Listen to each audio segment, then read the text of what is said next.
welcome back to 365 Unlimited. We are back with another episode. Very excited for this one. We got a special guest in the building, Justin March-Lillard, a.k.a. Justin March, a.k.a. J March, all the above.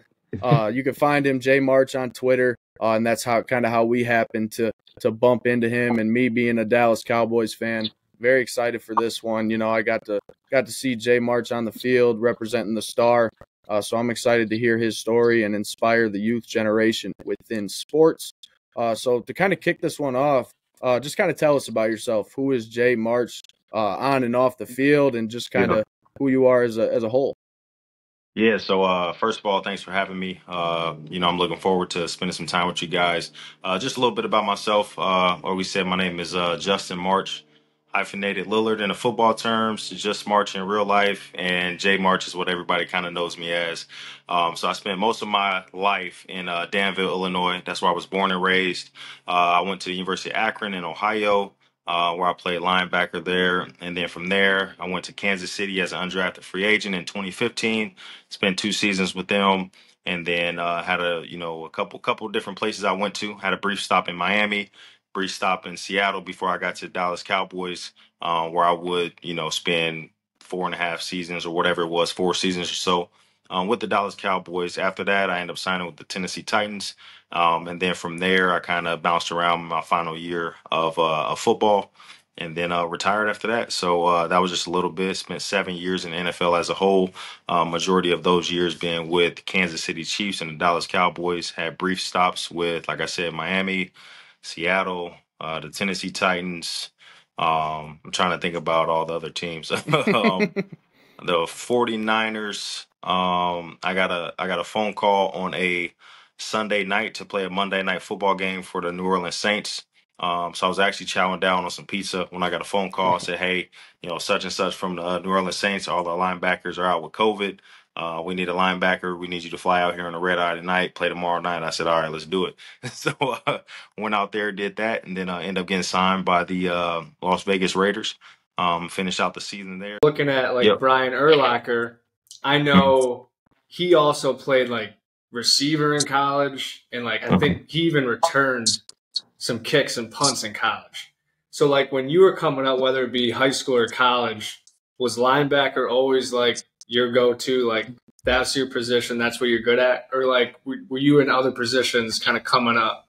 No, so I played running back. So running back was kind of like the first position I played. Before then, baseball was kind of like my true love. So I played baseball and football majority of my life as a young child, and then spent a lot of my time playing running back.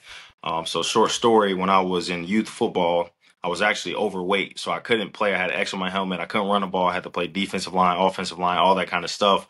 So I said, you know what? I'm just gonna focus on baseball. Took a year off of football. I actually ended up slimming up where then I could run the football. So then football became a lot more fun once that happened. So I was able to, play running back, and that was kind of like my deal. I just played running back. Didn't really, defense was obviously I just like to hit, but running back was definitely like my number one position, I would say. And then when I went to high school as a true freshman, I ended up starting on varsity in the playoffs at running back. So they moved me up as a freshman, ran down on some kickoffs, and then after that, they were like, "Hey, we'll put you in that running back." Did that in Illinois, and then from there, I just kept playing running back, played some wildcat quarterback, all that good stuff. Whereas, at the same time, I was playing defense, and it just so happened that my junior year, I ended up recording, I want to say, 203 tackles or something in that one season. So then everybody was like, "Oh, he's a linebacker. He's an athlete." Because anytime you go for 200 tackles, it's a little bit like, "Oh, what is he doing out there? Did I make every tackle?" So it was like that kind of deal. But definitely was kind of like an all-state player, I guess two-way player, I would say, in a linebacker form and running back form. Which ultimately, when I went to University of Akron, I was recruited as an athlete, and I played a little bit of rover safety. And then ultimately found my way at Mike linebacker inside the box that made me gain some weight. And then from there, it was just kind of like my best year was when I went from 205 to 230 in one off season. So I ended up having my best year. Felt overweight, obviously, but I ended up having my best year, and that was the year that kind of put me on the map in college football to make it to the NFL. So definitely running back was definitely a position I played. I played a little bit of H-back tight end where I just ran 4 verticals, just ran down the middle of the field and hard pass, all that kind of stuff. So what you're saying is versatility was key in your game. You So, could just a and it's chess piece. that was the one thing that kind of helped me out in my professional career as well. Being able to play all 3 linebacker Yeah. positions, being able to play anywhere on special teams. So versatility is big. There's some guys out there that they can do one thing really well and kind of just works for them. There are guys that can just rush the passer. There's guys that can just come downhill and hit the football. But for me, my kind of calling card was to the more I could do, the better a chance I had at being on the field in some form or fashion. So that was always kind of like, my MO and want to do anything to get on the field. Yeah, no, I get that totally. Kind of a Yep. two-part here. So Danville High School, you being in Illinois, me personally, Carter as well, we're from Freeport, Illinois. I looked it up. Danville's about 3.5 hours away from our hometown in Freeport, Okay. Illinois. So kind of that Illinois connection's kind of cool. Kind of Bears fan. I'm Man, not I no grew- Bears fan. so- I'm Dallas. I'm Dallas all day. He a Bears No, fan. see, I grew up a Bears fan, so that was like my whole life, man. And then I actually Yep. when I went to the Dolphins, Jay Cutler was a quarterback. And it was kind of like as a child or like growing up in high school watching football, and it was like this love-hate relationship I kind of Yeah. had on a personal level with Jay Cutler, and then seeing him in person, it was just like I didn't really know how to act. It was like, man, I kind of want to meet you, but I'm like kind of pissed off at you at the same time. And it's like Yeah. that kind of love-hate relationship. But I Yeah. introduced myself, and obviously as a Bears fan. Yep.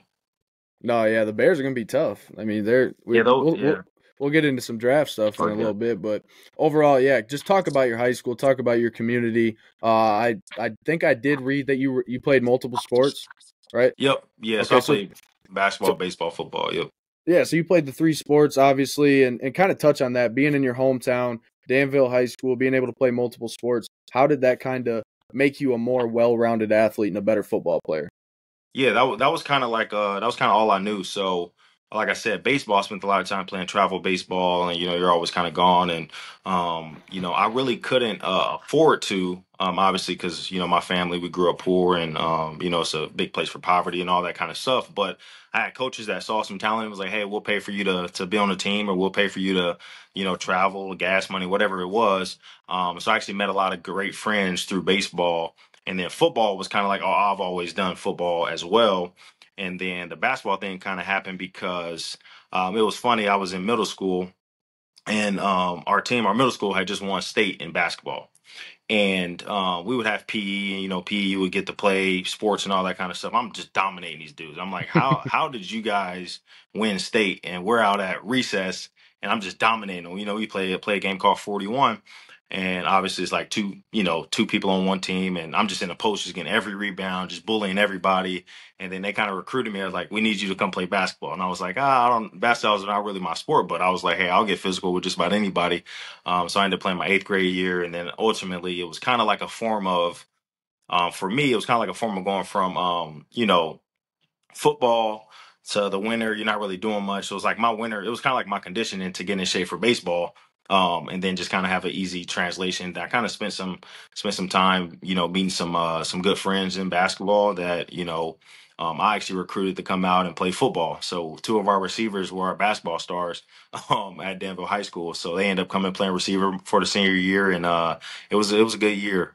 So they recruited me early on. I recruited them later to try to go win that title myself. But yeah, just growing up in Danville, and this the community. It's a small community, and not a lot of people make it out. So I was fortunate to be one of the first ones to do that, and ultimately we had a couple guys after. Being Trent Sherfield, he ended up making it, and he's with the Vikings now. So I believe he's going into his 6th year, maybe. So he ended up making it out. We play high school ball together. So, I would do camps, and I go back for his camp and stuff like that now. That's awesome. Yep.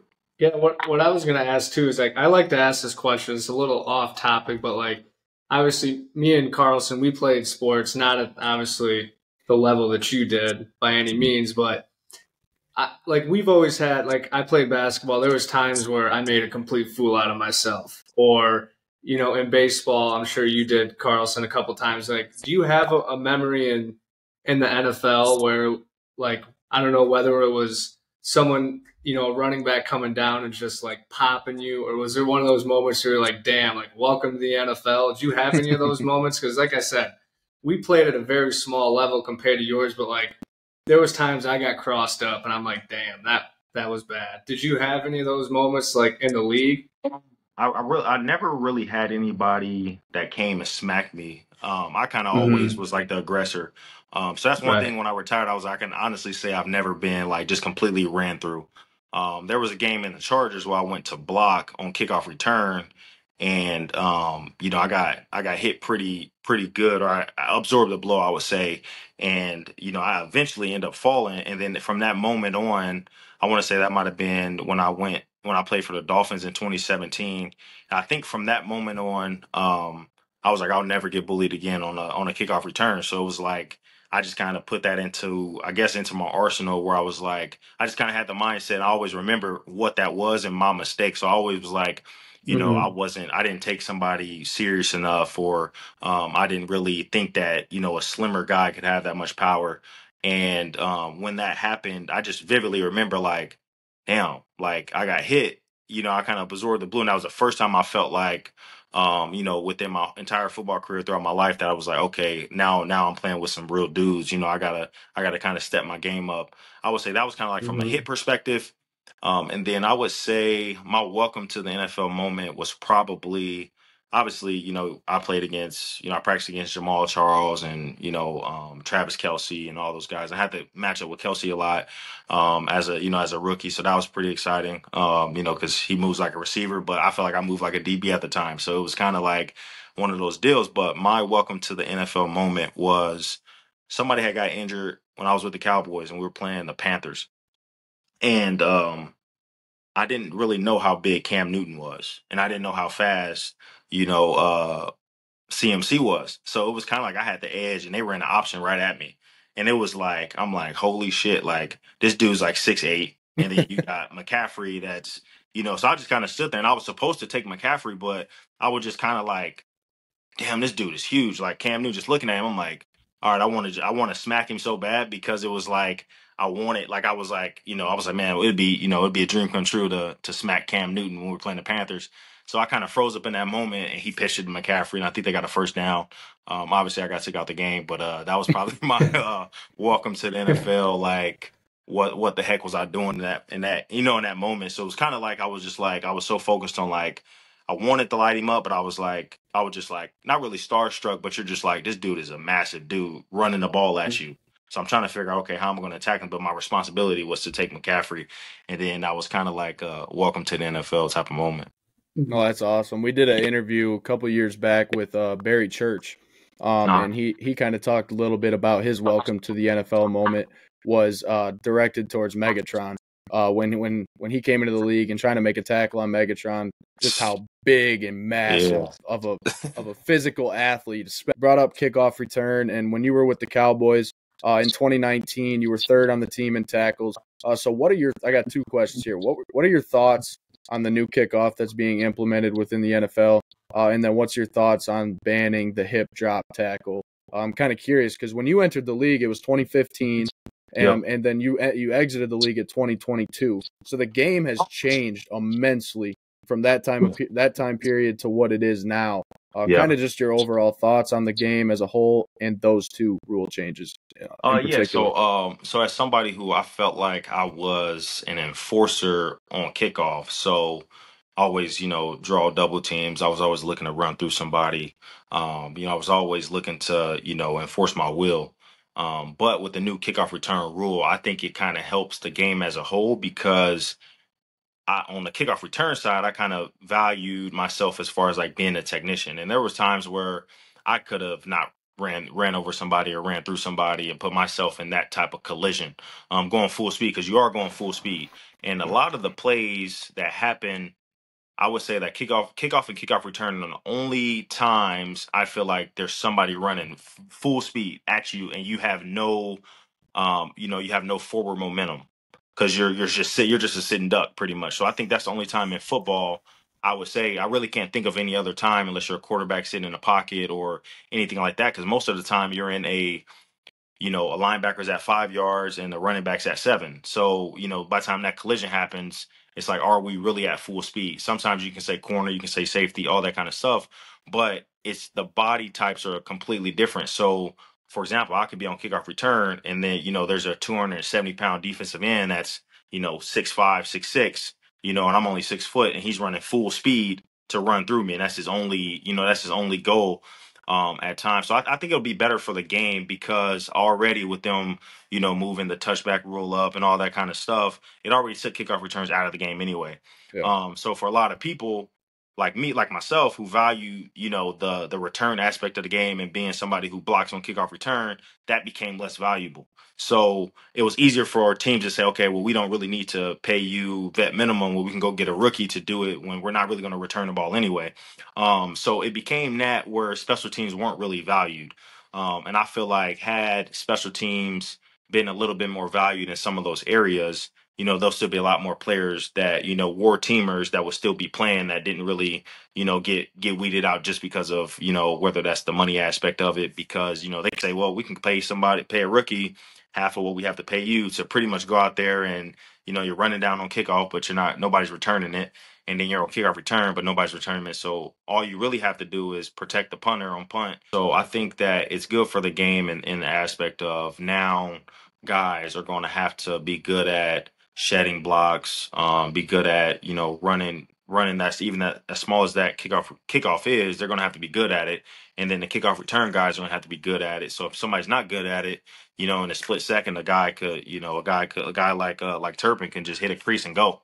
Yep. So I think it turns more into like a punt return, and that's going to be all technique based. So I think there's going to be a lane for the NFL as a whole, with a little bit more excitement with that because you're just not taking it out completely. So I'm all for changing as long as we can get some excitement going again. But it was pretty much non-existent, man. The kickoff returns and kickoffs pretty much non-existent from how they were in 2015, 16, 17, 18, 19, 20 up until last year. I feel like it was kind of like, okay, now everybody's just watching the ball go through the uprights or, through the end zone. It just kind of got boring. So I would say from a job perspective and as a football fan, seeing them actually put a more emphasis on valuing that, it'd be good for the game. And then as far as like the hip drop tackle, as a defender, it's kind of like there's not too much you can say or do unless you've been in that position before, because it's hard to say, well, this guy shouldn't have did a hip drop tackle or whatever it is. But I think a lot of it is coaching, man. I think it can be coached out of the game. So I think that as long as the coaches do a good job of it, it can be coached out. I don't see why, I see why they banned it, but I also don't see why it's a problem that they banned it because it can be coached out. But there is a problem when going full speed and to tell a guy to not bring this defender down as best he can, because we know how much yards and inches matter in the game. That's the difference between a field goal and being in scoring distance from a touchdown. So it's a very gray area. I'll be interested to see how they call it, if it'll be like isolated towards, hey, he was dragging the defender for 3 yards, then he dropped his body weight down, or, because it'd be hard to kind of call it in the bang bang play, because if he just makes contacts and falls, it's a little bit like for example, the one that they show of, who is it, Wilson from the Bengals against what's his name, 89, Mark Andrews. Yeah, Andrews. It's hard. Like in that instant, that's a very, very hard tackle to tell somebody to not do. Mm-hmm. Whereas in other situations, there's times, for example, when Dak was running and was dragging a defender, and then his last resort was to drop down. Yeah. So I'll be interested to see if it'll be like more like a bang bang call, or if you just say, okay, there's like a gray area where he's been dragging him for a little bit and then he drops down. So. But I'm for the safety of the players on both sides of the ball. But it's you're kind of getting limited on what the defense can do without penalty. Man, it's tough. It's tough. It's such a great area, but I can see why they're kind of emphasizing it, because there are some great players that I always think about Tony Pollard and how good he was right before then. And then it's like, I don't know that he's already all the way bounced back. But it would have been interesting to see had he not had to rehab in the offseason. He probably wouldn't have been as rusty early on in the season. Probably could have changed the whole trajectory of hit this past year for him. So No, I Same thing agree. with Dak when his ankle injury happened and he had to spend off because people don't factor in the fact that you really can't have a normal offseason once that happens. Like you have to taper everything around that injury and you never really get into a rhythm until the second year after it. So players are usually done for about 2 years within the whole thing before they kind of get back to normal. So Yeah, I no, think you made a I good point. Oh, my bad, yeah, go Carlson. ahead. I was just saying, I think you made a good point about like as a football fan, you kind of don't think about the player's injury. Like you think of you want big hits yeah, and you want people, and you don't like. I think fans are a little extreme sometimes. Like there does need to be rules that need to be implemented because football is a very aggressive sport and there's a lot of injuries that can happen. My thing and with the kickoff, I'm a Bears fan. I grew up with Hester. So I was upset with that rule yeah, because as a kid, I remember yeah. like if I was messing around with my brother You and stop. the Bears were about to get it, Return. I'm stopping what I'm doing because Hester can do anything. So Yeah. Yeah, I hope they get that worked out. And then as far as like the drop tackle, I see it as I understand it's a good thing as far as the injuries, like you alluded to. I think it's going to be tough because it's going to be called in a playoff game when there's something huge on the line. And it's going yep. to be one of those calls that are just like, is it really just kind of like how the roughing the passer has came, where like you obviously know sometimes that's clearly roughing the passer. Other times you're like, the dude wasn't even hit. So Yeah, I agree with you. There's going to be that gray line, and that rule is so hard because it can be, as a referee, you don't have much time. You see it yeah. in a blink of an eye, and then we see it as a full replay, and we're like throwing our hands up, screaming at the TV. So it's interesting to see how they're going to implement that because I just see it happening in a big moment of a game and kind of just throwing the whole momentum. I don't know if that makes sense, but that's how I Yeah. see it possibly happening.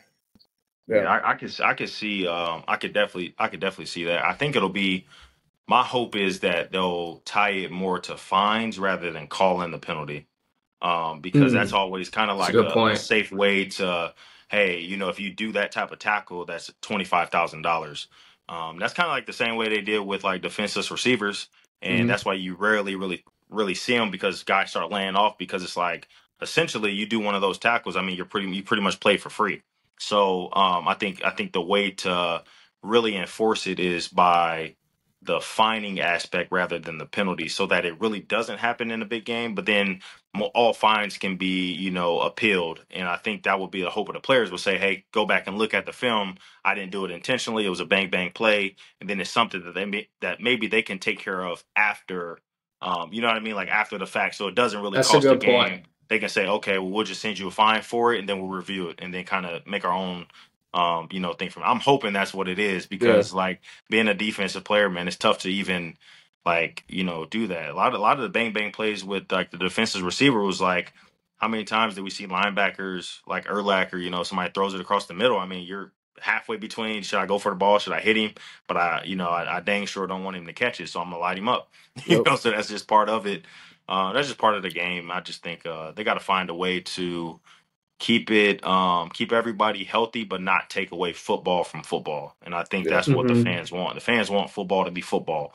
So when the kickoff return rule looks more like rugby than it does football or whatever it is, then I think that's when football fans are like, come on, man, like we don't really have much left. But to take that out is tough, man, and I know a lot of players think like that too. So No, I love that That's a insight, good but point. I want to get back to you. I want you to touch on. So you obviously you listed the teams that you've been a part of, locker rooms that you've been in, players that you've been able to play with. Talk about you spend the majority of the time with the Cowboys, the Chiefs. I don't necessarily want you to compare the two organizations, but we've seen the Chiefs. They've been the team that have been able to win Super Bowls, and Mahomes is part of that, obviously. And then the yeah. Cowboys, an organization who hasn't been able to get over that hump. And being a fan, frustrating, but talk about the difference between those two organizations and just maybe organizations as a whole that you've noticed when you're a part of different locker rooms.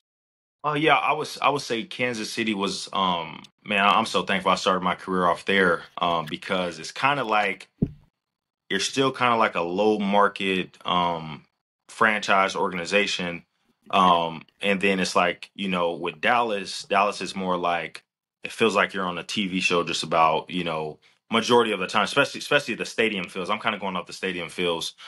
So Kansas City is like outside, loud, crazy, but then Dallas is like all the bright lights. What you would dream of as a kid, like, man, I want to play on a big stage like that. So from like that aspect of it, they're kind of different in like the football atmosphere aspect of it. Obviously, we know how much money's tied to the Cowboys, how much publicity they get, all that kind of stuff. And then with Kansas City being like a low market team, up until they're kind of gaining the market now, and obviously with all the Super Bowls, that's kind of like the difference in that. I would say from a organization standpoint, I really didn't mind. I know a lot of people would talk about like the tours and all that kind of stuff happening during. I didn't mind it at all.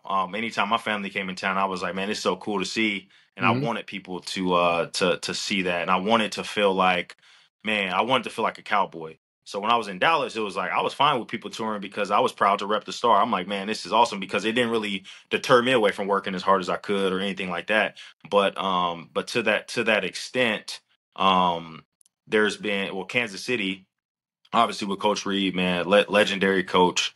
He's been in moments like that with with the Eagles. Obviously, his overall scheme is incredible. And then you add in a generational talent in Patrick Mahomes. It's kind of hard to because there's not a lot of organizations out there in general that can compare unless you're talking about Tom Brady and that dynasty that can really compare with Mahomes and Travis Kelce and that dynasty. But we also have to put into perspective that like Patrick Mahomes has done it with, a bottom ranked defense, won a Super Bowl, and then have won it with a top ranked defense. Hmm. So that's just like the margin of error that he makes up for. Whereas like in Dallas, I feel like not even just in Dallas, but we're talking about every team has to be on both sides of the ball in order to win a Super Bowl. Um, Patrick Mahomes is like generational talent, so he doesn't really have like he has to be on, but the defense can be good when it needs to be. You know what I Yep. mean? Whereas like we're not just the Cowboys. I'm talking every other organization out there that hasn't won a Super Bowl that hasn't even sniffed the playoffs. They haven't played well. So my thing is, I don't really. It's hard to really compare any team with that. Just like it's hard to really compare any team with the Patriots when they were winning all the Super Bowls. And the only team that people compare now is who? Kansas City Chiefs. Nobody Hmm. really, you know what I mean? And it's because of how much success they've had and how consistent they've been.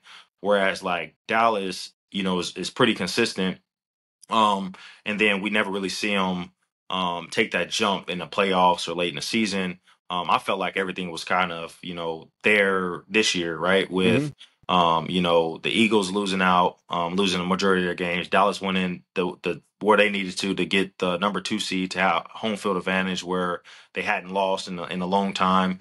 They're averaging 30 some points, all that kind of stuff. So everything kind of played into the strength of the Cowboys, but they just didn't execute. And I think anybody in that organization can tell you they just didn't execute. You have the talent, you have the defense, you have the quarterback, you have all that because I don't think people realize or will realize how good Dak is until they don't have Dak. Now you can say, Hmm. oh, it would be nice to have a Patrick Mahomes, but how many quarterbacks are you really taking over Dak? You know what I mean?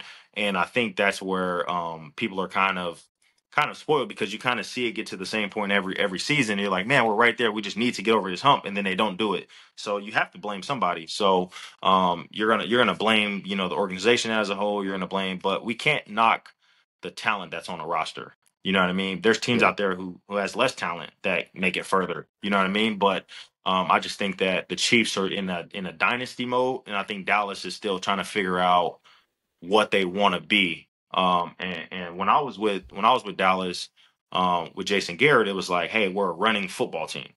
Like that's what we do. And then ultimately, that's when Dak started throwing for like 4,000 yards. And they're like, man, we're Hmm. actually we're a balanced team. And then it went from okay, we're not really a balanced team. We're a pass heavy, put up a lot of pass yards football team. And I think they're still trying to decide or really come with that identity of like what do they want to be. Because for me, I've always known the Cowboys as, hey, they got a stacked O line. They're running the heck out of the ball, and then they got they got a receiver red zone threat, and then their defense is I would say the defensive talent now is better than what it used to be when they had a powerful offense. You know what I mean? So I Mm-hmm. think I think once they find an identity and say, hey, this is what we do, this is what we do best, or whatever it is, and they do it consistently, because as a fan, I see it the way you guys, well, probably how you see it as a Dallas fan is like, we make all these plays when we're putting up 500 yards, this and that. But then when it matters, all the plays that we use, where are these plays at? You know what I Yeah. mean? It's like can't really get anything going. I think that's the ultimate deal. Whereas like Kansas City, it's like when they have to have a gotta have it play or moment, they execute. Yep. So I think execution is the biggest thing. I don't think there's like a big drop off in talent per roster. I just think the execution is what needs to happen. I think Dallas has to execute, and it's not only for just to win one Super Bowl. It's kind of more for like a more for like the franchise, because it's kind of like we're kind of like in this identity crisis as far as like, hey, and I think with obviously free agency and all that kind of stuff, there's still some moves they can make. They can still draft well, they can do all that. I'm just kind of sitting back and I'm like, I wonder if it's just like, hey, this is the last year. It is what it is on everybody's contract, and we'll just reset when it's time. And we can't blame anybody for anything, right? We'll just kind of take this year and let it be. We won 12 games the past 3 years straight. Let's go try to do it again with the with the same roster or Yep. whatever it is. And I think they have a shot. I think if they can just execute in those moments, man, it'll make a big difference, man. It would. I do gotta ask this. I'm a Bears fan, so I do apologize. We always got to bring this up. But briefly, if you could touch on what your thoughts are with like getting rid of Fields, and it's looking like it's Caleb Williams. I don't see any way that it's not. But what's your take on that? I know you were a Bears fan. I don't know Yep. how that works now. If Yep. you're like a retired Bears fan or what it is, I know you still got some love for the Bears, but Always. what's your thoughts on that dilemma they got going over in Chicago? It's tough because as I grew up a Bears fan, like I said, and by per association, obviously I root for Dallas, I root for the Kansas City Chiefs, but my heart has always been with the Bears. I'm always watch what they do in free agency. I'm always see what they're doing during the season, and the Justin Fields thing is a little bit tricky. And I factor in all the factors that I could, and with Ryan Poles being in Kansas City when they drafted Patrick Mahomes, and the Bears missing out on Patrick Mahomes, it's almost like anything that's relatively close to Patrick Mahomes, do you pass up on it? If you're Ryan Poles and you've seen what Patrick Mahomes is capable of. So if there's even a slight glimpse of, hey, Caleb Williams can beat Patrick Mahomes or be close to him, or they have the same arm talent or mobility or whatever it is, if you see any type of similarity, you almost have to go for it, which that's no knock to Justin Fields, because we see that what he's been able to do with, a very average roster, he's been able to play well at times. Obviously, fourth quarter overtime stuff is, it's not really succeeding there. A lot of that has to do with the roster. A lot of it has to do with maybe, certain guys may need a certain coach to really bring whatever it is out of them. Luckily, Patrick Mahomes has Andy Reid, right? So I think Justin Fields, I think he's a great football player, a great quarterback, and I don't like what the Bears got out of the trade by any means. I think that's kind of where my head is, but I guess by them, if you being behind closed doors, it might be a little bit different than to the fans, because we're like, man, Right. you only got whatever out of it, but maybe they're like, hey, we're gonna do you a solid, and you can go where you want to go, and we'll just get whatever we can get out of it, as opposed to like, hey, we're trying to maximize his trade value and send him anywhere and get more things. I think they were just trying to do right by him, letting him kind of decide where he wanted to go, which is kind of like a fine thing, because it's not really his fault that the Bears haven't succeeded. It's not really, at all, because they did pretty well last year. All the games that they ended up winning towards the mid stretch end of the season. So it's no fault on Justin Fields at all. I think they were just like, hey, we're gonna do right by him, and then they didn't get what they got out of it. So everybody in the football community is like, man, you only traded him for what they get out of it, like I think it was a Sixth sixth-round pick round. that could become a or fourth. something like that. Yeah. Mhm. But it's kind of like if you have any glimpse of Patrick Mahomes or generational talent in Caleb Williams, do you want to pass that up if you have the number one pick? I don't know Yep. that you do. So it's kind of like tough. It's tough because you could win with the roster that you just built for whatever your future quarterback is with Justin Fields. So it was like, you know what I mean? Because they didn't really they didn't have to use what they gave up. I mean, what they got for Justin Fields in order to in order to acquire what they acquired, right? So you could have acquired that same Mhm. stuff and kept Justin Fields and then maybe trade the number one pick and then got a whole bunch of other picks to load up from like a franchise Mhm. standpoint. But I really can't question, and it's tough because I really can't question either. Like I can't say that I would sit there and say I'm gonna pass up on Caleb Williams.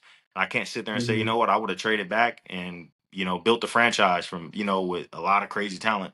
So it's like it's tough, man. Being a It like is. you said, a retired Bears fan, it's like, what are we doing? But I can kind of see it. You really won't be able to see it until you see it. Like if there's some on-field success, it's going to be like, oh, I'm glad, Yep. Caleb Williams to the moon and all that kind of stuff. But if he doesn't pan out, you're like, man, we should have kept Justin Fields. That's how it's going to be. So it's like, Mm-hmm. it's These Every not really single Bears time. fans, though, they're ruthless. They're never happy. They've And never had a for quarterback. me, When was the last time you had the quarterback? A long Jay time. Cutler, I mean, and that's yeah. up in the air. But yeah, Yep. I mean, it's tough. I like Poles, and I honestly said from the beginning, whatever he does, I'm behind it because I do like him. I think he's made some great draft picks. He didn't draft Fields, so he doesn't have really any ties to that. And Yeah. I like what he's done so far. So I'm hoping that was the right move, and hopefully my Bears can get some success. Yeah, For yeah. sure. I think they'll do well, man. They got a really good roster. They built a nice defense. Obviously the offensive weapons are there. Now it'll just come down to it'll come down to coaching, man. I feel like a lot of it has to come down to that. And I think coaches are in the NFL are now being forced to have to coach as Yep. opposed to like you have this crazy talent and then you just like, okay, I'm gonna let that kind of happen. But there's coaches out there, man, who love coaching talented players and guys that some people might write off. I know Mike Tomlin is like that. He's like he just wants to, coach guys and the money, that's what they get paid to do, coach, regardless of, hey, this guy can only use his left arm when he's swimming, and then they're like, hey, well, we want to coach that. We want to coach him to be able to do both because he has the talent. So I think coaches are getting tested nowadays. Yeah, for sure. Facts. Absolutely.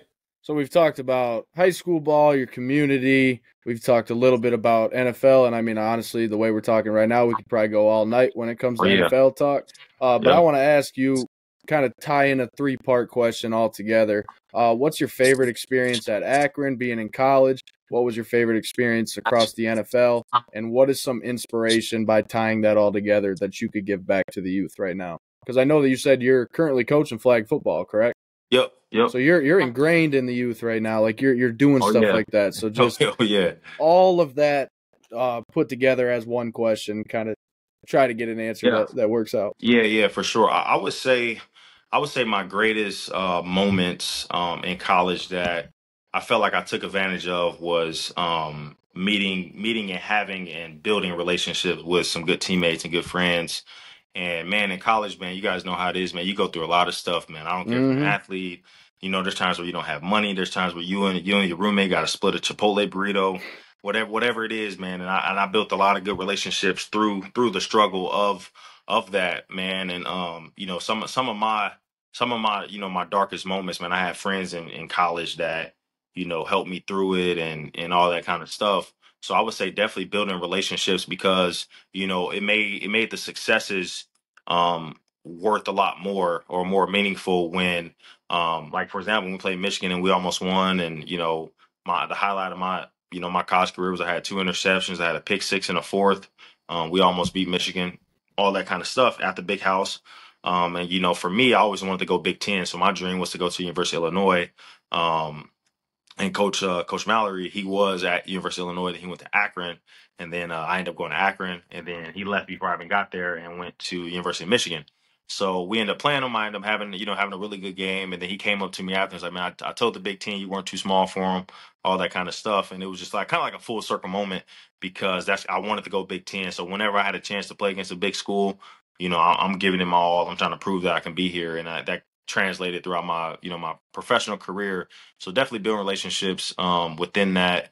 And definitely the Michigan game was what kind of put me on the map. Some of my greatest memories, my brother came to that game. My dad was there. My other brother was there. So it was just, I had friends that, we used to post them at McDonald's in Danville. And, what I'm saying, we would split meals and all that kind of stuff. They were able to come out. I was able to get them tickets. So I had a really good game around a lot of great people that I struggled with. And I think that was kind of like, a great lesson for me, man, because, there's times where we'll go through stuff and it's like, we almost look for an enemy and, in a sense, you're like, you look for a reason to, be pissed off at somebody or not be friends with somebody. But man, I look the opposite, man. I look to lean on people and try to, learn as much as I can. And I think I did a good job of that when it came to building the relationships. And then just within like the NFL, I would say the same thing kind of translated was, build relationships, man. I built a lot of great relationships to the point that when I retired, I had to not take it personal when I didn't hear from people. You know what I mean? Because it's like I'm retired. Some of these guys aren't. They're still playing. And before it was like, because man, I wear my heart on my sleeve, man. I love people. I built a lot of great relationships, and my greatest moments was definitely I had a big knee injury my rookie year, and man, I just made a pact to myself, man. I go through whatever rehab I need to do to make it back, to win my starting spot back, and all that kind of stuff. Because when I got injured, I had really just started rotating in with the starters, so I was like a starter. And then when I got injured, I was like, dang, I don't know if I'll be able to, well, at least the trainer was like, man, we don't know if you'll bounce back all the way the same. We don't know, because I had microfracture, all that kind of stuff, and I end up bouncing back, man, and I end up week one we played the Chargers. I came out the tunnel at Arrowhead, and it was like the craziest experience, man. It was everything I kind of dreamed of as a kid. The lights, the passion, the smoke, them yelling your name, and it's like that was kind of like if we could go back, that was kind of like my welcome to the NFL moment, man. We got all those lights and all the smoke going and your name's being called. And I'm from Danville, Illinois, from a small town, poor community. I'm from the University of Akron. You know what I'm saying? Not many people know outside of LeBron James was was from there. But I made it. I made it. And that was like the moment that like nobody could ever take that away from me. So just kind of to the youth and what I teach, my son and the kids is like it's not too early to dream. And I think a lot of people be like, man, you got to make it here, make it there. And, we get so strict on like the steps it takes to get there. Whereas like, man, I just want you to dream, man. I just want you to have a dream of being something. And that's what I teach my son. Like you might not want to go to practice, but you need to dream of being something. And then from there we can take the necessary steps to get you there. But a lot of people nowadays work into the fact that, man, what steps can I do to make my dream happen? Right. But like just dream. Just dream, man. A lot of kids, man, you can be what you want to be, but kids are scared to dream nowadays, man. They're scared to say, I want to go to the NFL. I'm going to the NFL. It's more like, oh, if I want to make it to the NFL, I have to put in these steps. No, you have to believe, and a belief kind of starts with a dream. So I teach my kids, man, it's not too early, man. I'll bring my kids up in the huddle and say, man, you want to be the next Dak Prescott, Ezekiel Elliott, dream about it. I want you to understand that like you might be young, but you can do it. You can do it, and these steps and practices is a part of it, right? But the main thing is just doing it because I know sometimes as a parent and I was so routine based that I'll tell my son, hey, you got to do this step, do this. If you want to make it to the NFL, you got to do this. Whereas like, man, it's just dream, man. Just dream. You can do it. You can be it and you'll become it. And that was kind of like my MO. And what my dad kind of taught me was like, you might be from Danville. You might have to go to a small school at the University of Akron. But like, if you have a dream, you're willing to put just about anything on the line for it. And that was me, man. I put everything I had on the line. There was parties I turned down. There was, obviously you turn down women, you turn down partying, you turn down hanging out with friends. And it was like just to have a chance. I just wanted a chance. And I gave up a lot. I sacrificed a lot. But it was because I dreamed about it. So what are you really willing to sacrifice to make that dream come true? And, a lot of kids, they don't really dream nowadays. They want to put in, they want to, hey, I have to be like in the military and put these things together in order to get there. But it's like mine all started with a dream. And, Yep. when you can honestly, say, hey, this is what I want to do, this is what I want to become, and you dream about it, man, every time I touch the field, nothing could stop me from wanting to be, the next Ray Lewis and and all that kind of stuff. So that was my dream, man. My dream was actually to play for the Bears. And I actually had an opportunity to play for the Bears. So when my little brother passed away in 2017, when I was in Seattle, the Bears wanted to sign me, and all their linebackers were injured. But Dallas had put in a claim for me when I left Kansas City. So I knew Dallas had wanted me. And then it was like my dad was passed away at the time, and he always told me, it was like, man, if you ever a chance to wear the star, man, you go do it. And they always kind of stuck with me. But I wanted, and my brother had passed away, so his funeral was in Illinois, and I wanted to be back home. I wanted to sign with the Bears just to say, oh, I wanted to do that, but I wanted to also go somewhere where, you know, obviously Dallas had wanted me regardless of what their linebacker situation was. The Bears kind of came on later, like, hey, all our backers are injured. You want to come here? And I was like, it was kind of, that's when I was like kind of pulling, like, man, this is like childhood dream is to play for the Bears, but the ultimate dream is to rep the star, man. So I was very fortunate enough to be able to do that and play against the Bears and all that kind of stuff. So Yeah, that's awesome, man. We'll wrap it up right here. I got a kind of closing question for you. yep. Obviously, you mentioned that you are coaching your son flag football. What are you doing now that you're retired? I mean, I know you're staying in the game with your son and doing that, and that's awesome. But what is like the day to day now that you're retired and not in the league anymore? Yeah, yeah. So it's definitely a big change, man, because you almost have no reason to wake up or to get up or to do anything. So the hardest part for me was I had nobody telling me when to set an alarm. I had nothing to get up for. I had no place to be. So I kind of fell into a little bit of depression because it's like, what am I doing with my life? I really, I'm fortunate enough to like not have to work like a lot of people. I'm fortunate enough to like be able to be home, but the passion for me is always impact. Like I always want to make an impact on whatever I do. And I really didn't feel like I was serving my purpose. And I was in Ohio when I retired, and then I moved back to Dallas. So when I moved back to Dallas, now I kind of train kids from day to day. So I train kids, and I'm kind of preparing myself at getting some shots at some college. Well, not really college levels, but if it has to start in the college atmosphere, to get into college coaching or get into the scouting side, whichever kind of comes first, in the scouting side or recruiting side. So I've kind of been breaking down like my own film. Kind of preparing myself for like if I had an interview, with the NFL organization on how I would break down a draft pick or how I would do that. So it's kind of been fun because it's like, something I'm used to when it comes from a football perspective, but I've been trying to, figure out ways to make my own style of how to evaluate players or how to coach or my coaching philosophy. So I've been working on a lot of that stuff, and then kind of whatever comes first. I've had a few college opportunities on the coaching side that I actually turned down at the time because my mental really wasn't there. And I think that's like the hardest thing is like I can commit to it, but I'm not really mentally there. So as of the past couple months, it's been like, I really, really kind of shifted my mentality within that stuff. Cause some of whenever we want something and then it doesn't really happen the way we want it, we're always kind of like, you know what, I'll just kind of sit this one out and I'll just kind of wait for my right opportunity. I guess is kind of what I'm doing. There was a lot of great opportunities, but they really weren't opportunities that I wanted for myself.